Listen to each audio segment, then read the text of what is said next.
And there was a recent story that came out that, Ron DeSantis, of course, uh, you know, uh, he's a bit of a bastard. Let me A make bit, yeah. sure I get a bit, just a bit, just a bit. A little bit. Uh, so I'm gonna share my screen really quick so we can see this article. In my work, we This have a is word for that, by the way. So when someone's like a little bit of a bastard, we call them a dip, right? Mhm. As in they're half of a dipshit.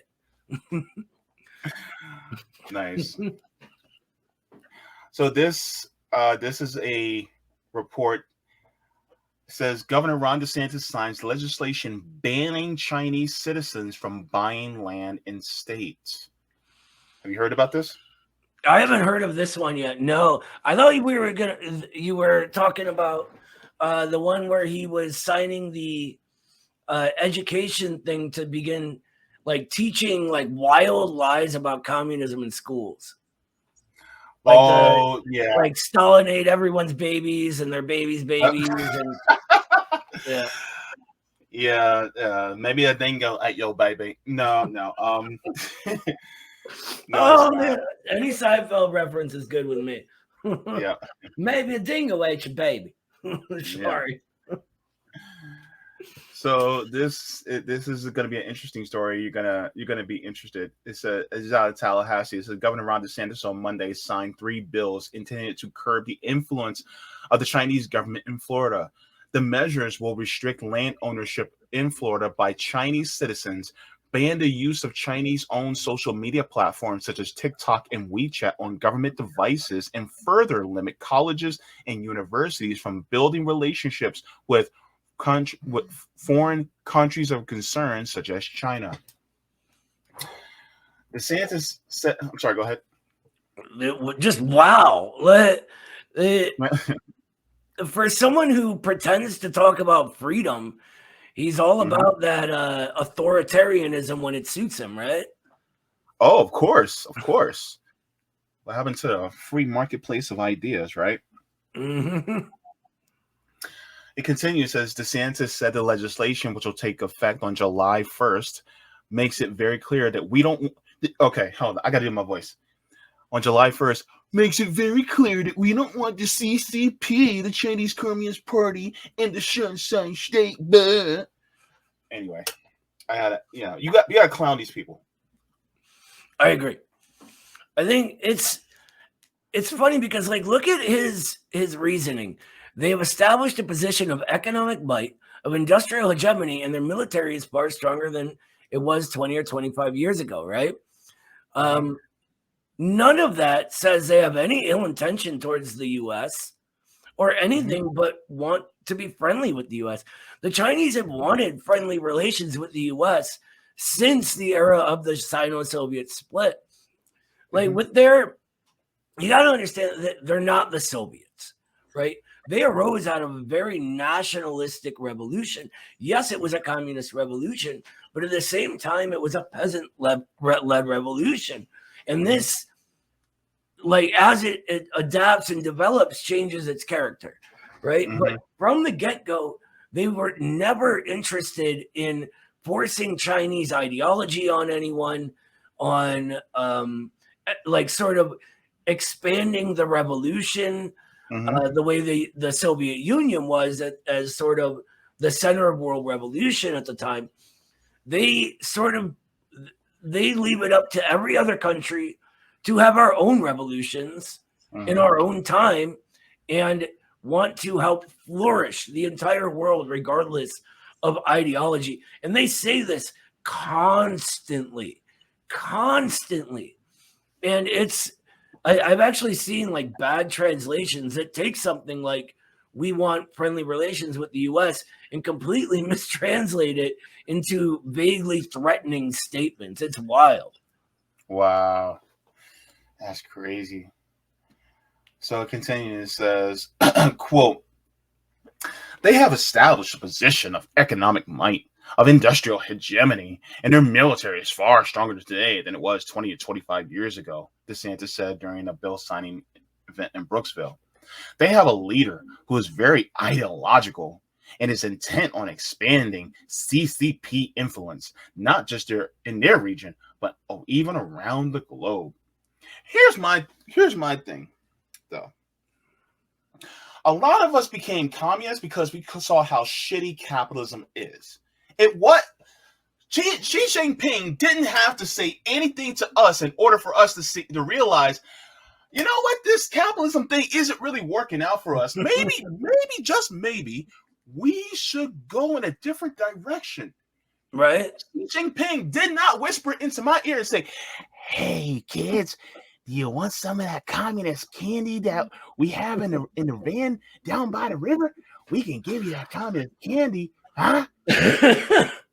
Well, first of all, the racist use of CCP instead of CPC bothers me every time. But oh yeah, I realize that. Like, I'm sorry, but ain't no Chinese getting rich off my labor. That's the white dude I work for, right? No Chinese people have ever hurt my family, any of my neighbors, my coworkers in any way whatsoever. That's my government, my boss, my establishment, and deep state, or whatever you want to call it, the bureaucracy.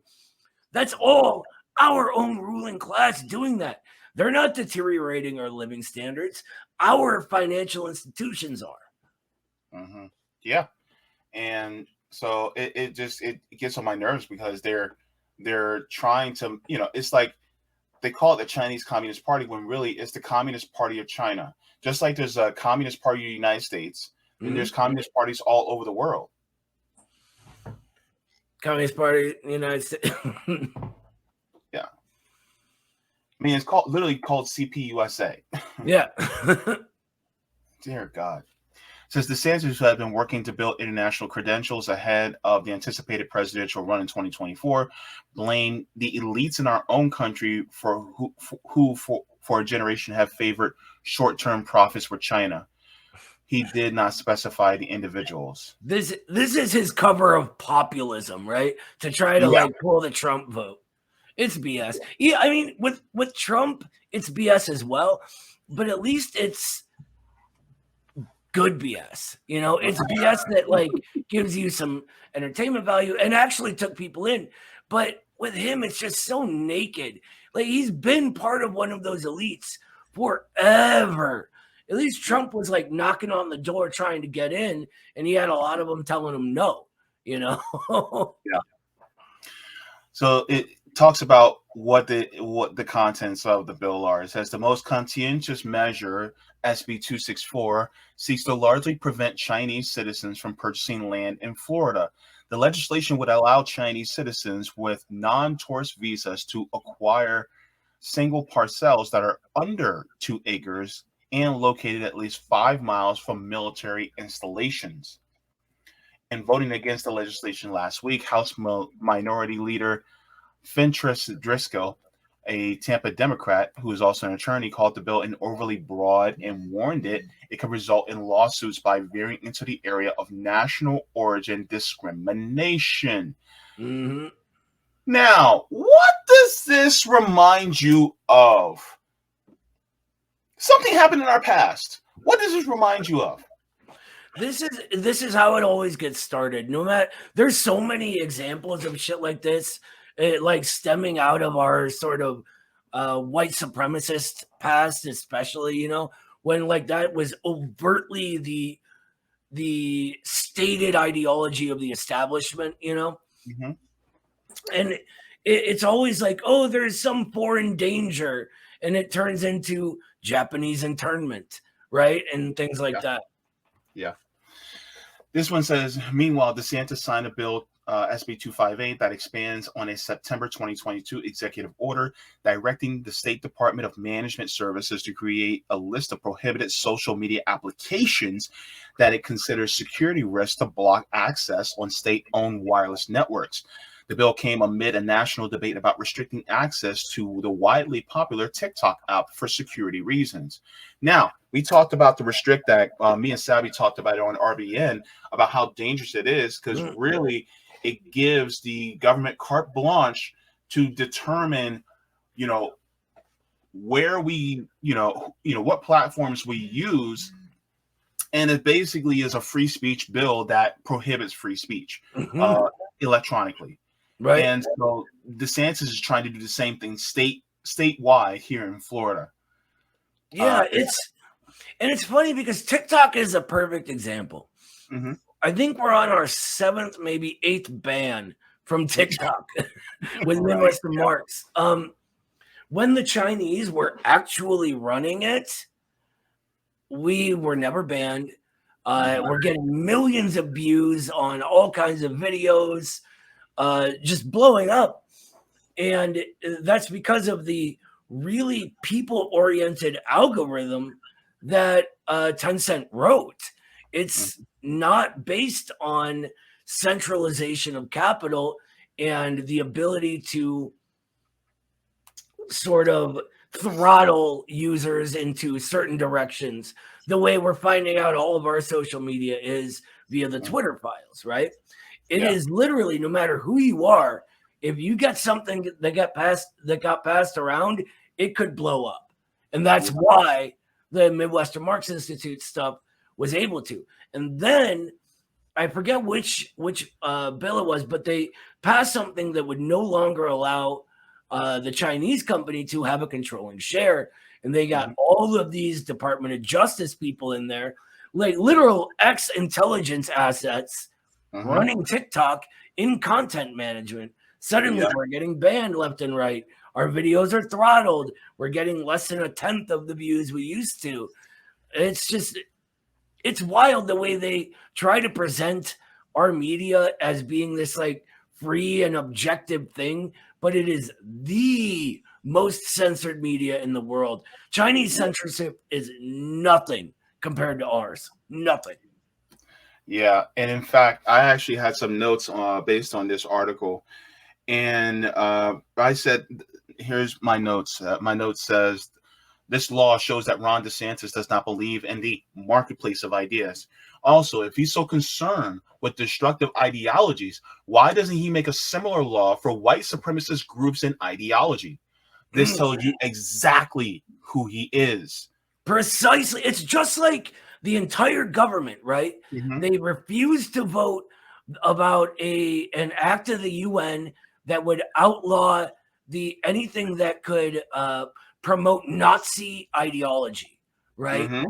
And then at the same time, they propose a bill in Congress to denounce the horrors of socialism, Yeah. It's wild. Like, the socialists are the ones that defeated the Nazis. Yes. And they're trying to sort of erase that history. Recently, they renamed Victory Day in their little puppet. They renamed it Europe Day. That's crazy. God. Europe Day? You mean Germany, which had taken Europe, and it was, oh God, it's wild what they're trying to do. Yeah, it's bad. I mean, like I said, now more than ever is the time to stand up and fight back. Yeah. My next part of my notes, I said, this is pure projection. "Quote unquote economic might. Hello, sanctions. Industrial hegemony? NAFTA, anyone? It was our government's fault that our industrial jobs were sent overseas. Military? We spend more on our military than the next 10 nations combined. Ideological leader. Look at all of our presidents. Reagan, Bush 1, Clinton, Bush 2, Obama, Trump, and Biden, all ideologues in expanding corporate influence around the globe. They're all neocons. That's what they are. They are neocons. Yes. They're basically all sort of enacting PNAC, the Project for a New American Century. All the countries they target were on the PNAC list. It's all like the idea that there's a difference between Democrat and Republican in our era is ridiculous. Yeah. Like they go back and forth between the two, all based on the cynical rhetoric they use. The policies are the same. And for those that like consider Trump a true populist or whatever they want to call him, he deregulated finance specifically while adding extra regulations on the little guy, small business entrepreneurship, which is what people were saying he was doing. He's the same as Obama. Yes. And by the way, the whole, the whole gulf that between Democrats and Republicans really isn't a gulf. If you guys have not, I encourage you guys to go to Sabby Sab's channel, because she actually talked to the lawyers who did the lawsuit against the DNC, fraud lawsuit. And they literally talk about how the DNC is really just a private organization and you really have no say in their politics. And if the DNC is like that, then you sure as hell know the RNC is exactly the same. Mm-hmm. Oh, absolutely. What was it when they were very scared that Bernie Sanders was going to win the primaries, and they were trying to hedge their bets and go, look, we don't have to have a primary. Well, whoever we want to be the candidate will be the candidate. Yeah. For a party that calls themselves Democrat to do that is just, it's a joke.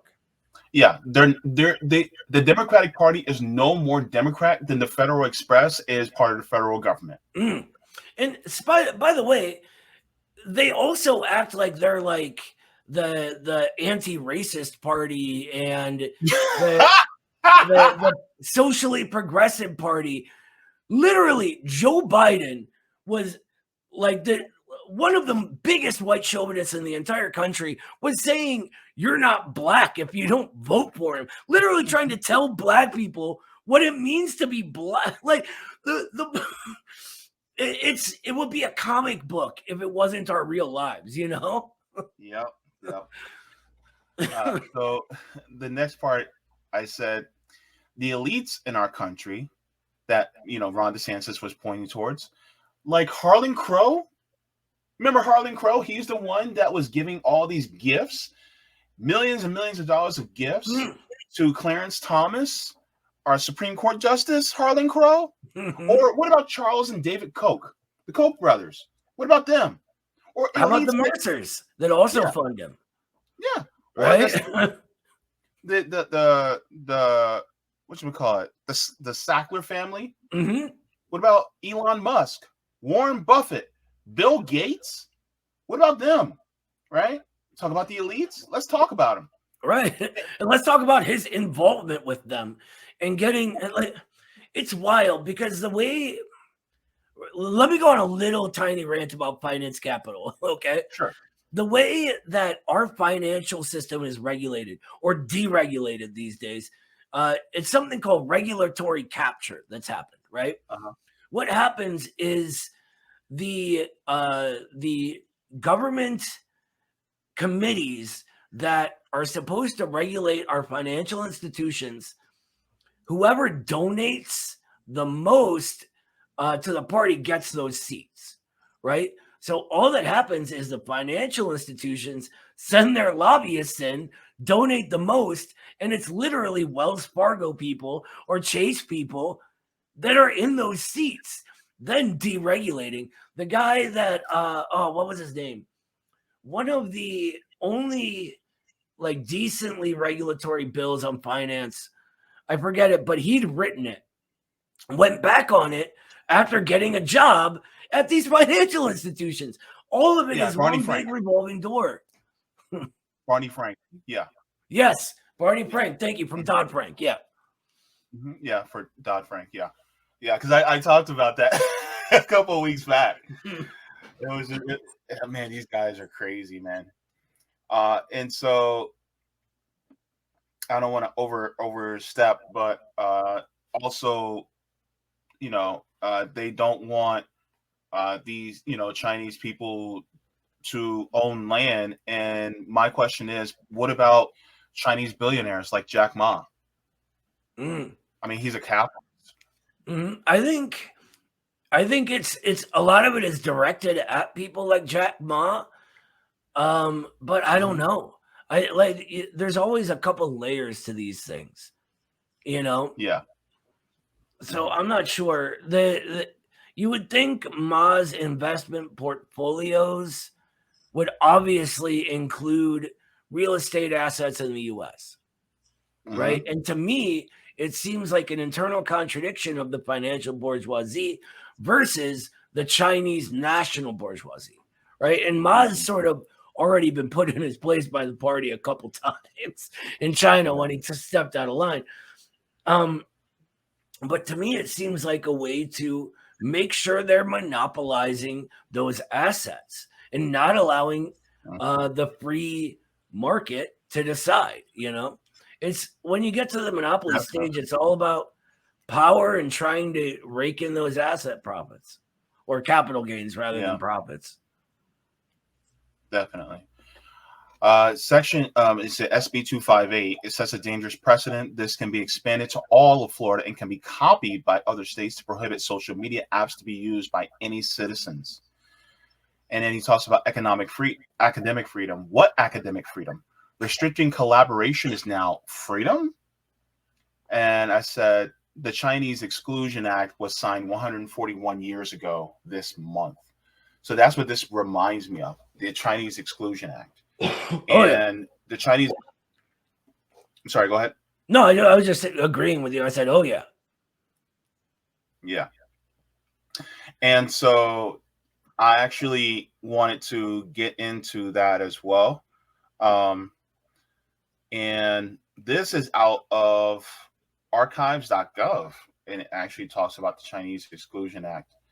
And I want to get into that just to give a little bit of background information as to what this is and why does it feel like there is really a roaring back of this type of law into our lives. And it's really just I see it as a massive slippery slope, because whenever I look at capitalism, I see it always reverting back to its original form. And it's kind of like Majin Buu going back to his original most evil form, I'm not familiar with the reference. Well, okay, so it's a Dragon Ball Z reference. Basically, the most evil version of himself was his original version, and as he absorbed different forms of different kais or entities, then he ended up becoming slightly less evil. And the thing is that it's the same thing. It's the same thing regarding capitalism. Capitalism will always revert back to its original form, and we try to, put the reins on around it, or bridle it, and try to steer it in different ways to keep us from going down off a cliff. But capitalism is trying to shake that bridle off of itself. So, yeah, I feel like what they do is they continually try to find band-aids to cover up the contradiction the system itself exists as. Marx teaches us, and by the way, you'll learn this very soon, that what capitalism is on a concrete level at its heart is contradictory value production, right? Mm-hmm. It's the production of new value added into what was already there, but in a contradictory way, a way that has within it its own breaking apart, right? And that's embodied in the class struggle. And I don't want to get in a whole thing, and we'll explain, like you and me will talk later about that, but all of it is to try to avoid this contradiction coming to a head. The rate that profit is made at is continually falling down and down and down. So they need to do whatever they can to make up for that. And what it used to be was the way to do that was directly lowering the power and conditions of the working class, be that in wages, making them work longer, or increasing efficiency a lot of the time. That would help. Like automation and stuff like that arises out of that too. So it's not all just a bad thing. But when we get to financialization, they have to start getting really creative now, right?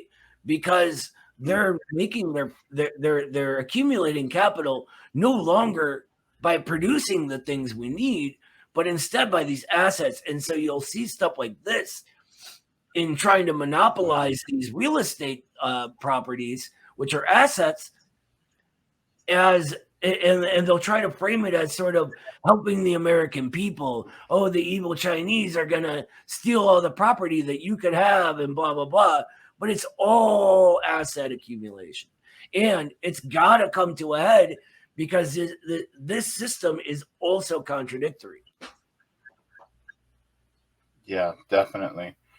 I have a video that I would like to show, but I don't want to spend too much time on it because I'm going a little bit over time. But I wanted to show, and it talks about the dark history of the Chinese Exclusion Act. I was trying to open up the actual page from the government website, but internet's working kind of wonky, and I don't know if I'll be able to play this, but hopefully I will be able to.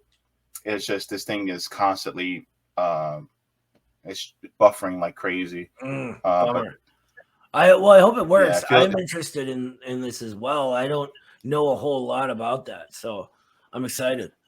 Mm-hmm. Yeah, it's as if my computer did drugs, and now it's like, oh, I don't know what to do. It's like, yeah, don't do drugs, kids. So take it from me, do okay. not do drugs. Well, unless you like sort of ruining your life and making everyone you love hate you, then go for it. No better way to do that. So is this gonna play? I don't know. I want to mention one of your viewers, Curie Adams, said something awesome. Can I read that out loud? Oh, sure. She says, we need to keep China from getting this property. BlackRock needs it for their profits. Well said, Curie. Yeah, that's pretty good. All right, so let's hope. Please play properly. Don't do this to me. Don't do this to me, YouTube. Damn it. Okay.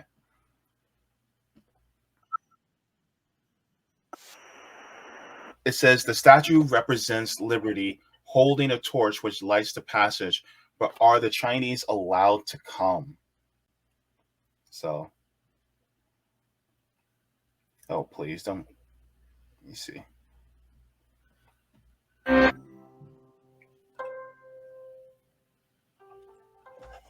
After 12 years living in California, Chinese citizen Che Chan-ping was ready for a visit home.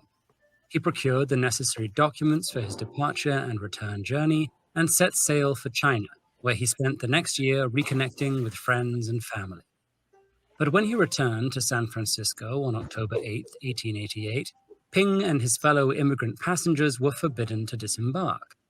Just days earlier, President Grover Cleveland had signed the Scott Act, which invalidated the legal documents allowing their re-entry to the United States. This policy threatened to separate families and deprive Chinese immigrants of their homes and livelihoods. Ping challenged the ruling, beginning a legal battle for the rights of thousands of Chinese immigrants. But his case inspired an even more controversial policy that continues to impact immigrants around the globe.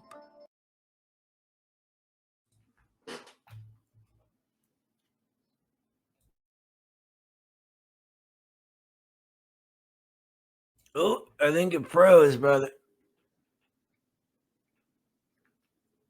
It froze on my end anyway. Can you hear me?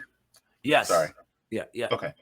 Yeah, I was just saying. I'm sorry. I'm saying that the Chinese Exclusion Act, this is what it's about. Like, really, ultimately, and I don't want to go too deep into it, and I wish I had more time to go into this, but this is really originally was about how a lot of people, particularly white people, were saying the Chinese are taking our jobs. The immigrants are taking our jobs. Yep. And so this is what happened with black people, because after slavery was abolished, a lot of the poor whites were concerned about the slaves taking their jobs. Mm-hmm. Then the whole union movement. In, oh, I'm sorry. Go ahead. I was saying the whole union movement before Reconstruction were anti-abolition because they were afraid that the former slaves would cut their wages down, take their jobs, etc. Du Bois actually explains how that was materially not the case in his Black Reconstruction in America. But that's a product of ideological white supremacy and race science that was going around right at the time. The Civil War marks like just this revolutionary epoch, right? Marx called it the Second Revolution for a reason. And Du Bois brilliantly goes on that it was more than just this revolution. It was the Black proletariat not like just announcing its humanity, right? Because our ruling class was literally teaching in schools that they were less human, right? Which is so beyond messed up and doesn't compute in our heads these days, but that's what they were being told. And so all these like racist union workers in the North were against abolition. And so it's a wild history to learn about. That just goes to show how it was really constantly the proletariat constantly being concerned when really a lot of the profits are being absorbed and taken by the people at the top, by the capitalist dictators. And so, this is why there's always a divide. And so laws like this, like, what DeSantis is trying to do, really just enforces and pushes this notion that it is the immigrant that is your enemy, when in reality it's the people at the top that are really pulling and extracting your surplus wages that is really the enemy. It's just like, for instance, there was a law that was signed by DeSantis that makes it so that undocumented immigrants can't work in this state.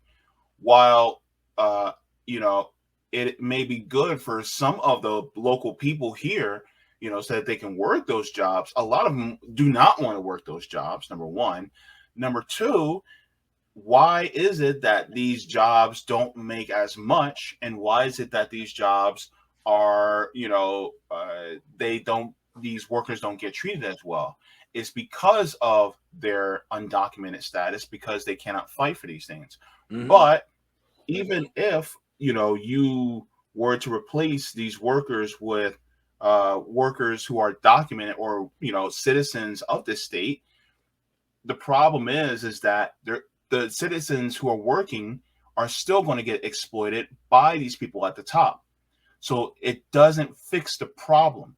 The actual problem really is the people, the corporate dictators that are making it so that people are constantly exploited. It's easier to exploit undocumented immigrants than it is to exploit citizens, but it's still nonetheless. I'm sorry, go ahead. Oh, I was just agreeing because they have no recourse. Yeah. Right. What are they going to do? Organize? They'll just come get arrested. Maybe deported, like God forbid. Mm-hmm. So, excluding, Chinese people from owning, land over a certain size, things like that, that's really just a slippery slope. So then, okay, we don't want them to own land. Okay, we don't want Mexicans to own land. We don't want Guatemalans to own land. We don't want people from South Africa to own lands. We don't want people of Russian descent to own lands. We don't want black people to own land. It goes a slippery ass slope. The thing is that my question is, owning property, Housing is property. So if somebody can't buy a house, what does that mean? Okay, this actually ties into my own theory that I'm working on right now that I call reproletarianization, because the problem of the color line is huge. It's everything, right? And back in the day, what happened was we had a large middle class arise out of our working classes, right? The white part. And this is essential in what the bourgeoisie always tries to do, no matter what form it takes. It can even take woke forms, right? They want to keep working class people divided by different communities, by genders, by whatever they can do, right? And if you look at American history, we can view it as the more advanced elements of our proletariat struggling to become more united. And one people, it is the actualization of the American people as the American people, rather than these legally divided categories. And the creation of the middle classes, excluding the Black working class especially, is huge, and a huge part of that.